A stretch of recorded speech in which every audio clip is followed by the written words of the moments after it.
Welcome back to the Mosaic Sampler Cal, and this is pattern 2 that we're going to look at this week. We're still using a 5mm hook, and we're starting at row 1 in the chart, which is colour D, in my case mustard. We finished pattern 1 on a white row, which is why we're starting pattern 2 on a coloured row. Row 1 is just made up of double crochets only. There's no trebles in there at all. You can see that there's no crosses in that first row. The same with the second row. It's made up of double crochets as well. It's not until the third row we see our double or treble crochets.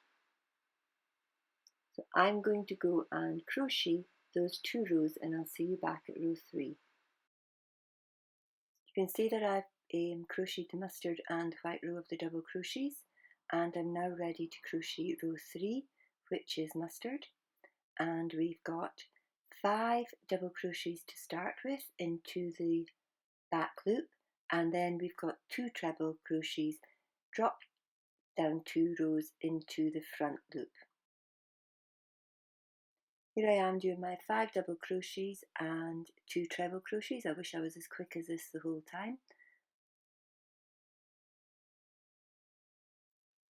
There are another 5 double crochets to do to finish off this pattern, and then we go back to the beginning. Remember, we have 12 stitches that are a repeat. So again, the pattern's 5 double crochets, 2 trebles, and then another 5 double crochets. We'll keep repeating this until we get to the end, and then we should finish on 5 double crochets right at the end. I'm going to tick off row 3 as I've completed it. You can see here's the pattern starting to form with the rows that I've done so far, row 1, 2 and 3 there. I'm now ready to have a look at row 4's pattern. So looking at row 4's pattern, we've got 4 double crochets, 1 drop treble, 2 double crochets, another drop treble, and then 4 double crochets again. Our pattern's starting to build up now, and this is what it looks like at the end of row 4. I'm just going to tick off row 4 to see that I've finished it. And now we're going to look at the pattern in row 5. Row 5's pattern has 3 double crochets, 1 drop treble, another double, 2 more drop trebles, another double, another drop treble, and then 3 double crochets to end. Just going to tick off row 5, and you can see that our pattern's taken shape very nicely now. So we're all ready to start row 6. Row 6 has 2 doubles, 1 drop treble, 1 double, 1 drop treble, 2 doubles, 1 drop treble, 1 double, and the last drop treble before the last 2 doubles. And row 6 is looking good, and now we can tick it off before we start row 7. Row 7 has got 1 double, 1 drop treble, 1 double, 1 drop treble, 1 double, 2 drop trebles, 1 double, 1 drop treble, 1 double, 1 drop treble, 1 double. Just ticking off row 7 there and checking how the pattern's looking. You can see it's coming up really nicely now, and we can actually start to see it looking very similar to our actual printed pattern. Row 8 has another 6 drop trebles in it, so another yarn guzzler. And we start on a drop treble, then we go on to a double, then another drop treble, double, another drop treble, 2 doubles and a drop treble, double, drop treble, double, drop treble. So row 8 is all completed and looking good, and on to row 9. Row 9 we start with a double, then a drop treble, then a double, then another drop treble, and then we have 4. 1, 2, 3, 4. Before we go back to drop treble, then a double, then a drop treble and a double. So there's 4 drop trebles in all in this pattern.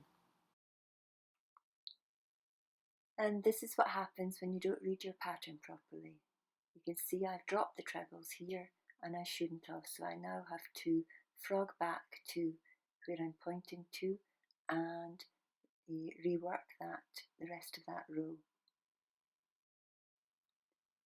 If you do make a mistake and have to pull it back, sometimes where you've done a treble that you've got a little bit of a loose stitch, and all you need to do to get rid of the looseness is what I'm doing here, is just give it a few little bits of a tug, and that generally settles the stitches back into what they should look like and making them nice and neat.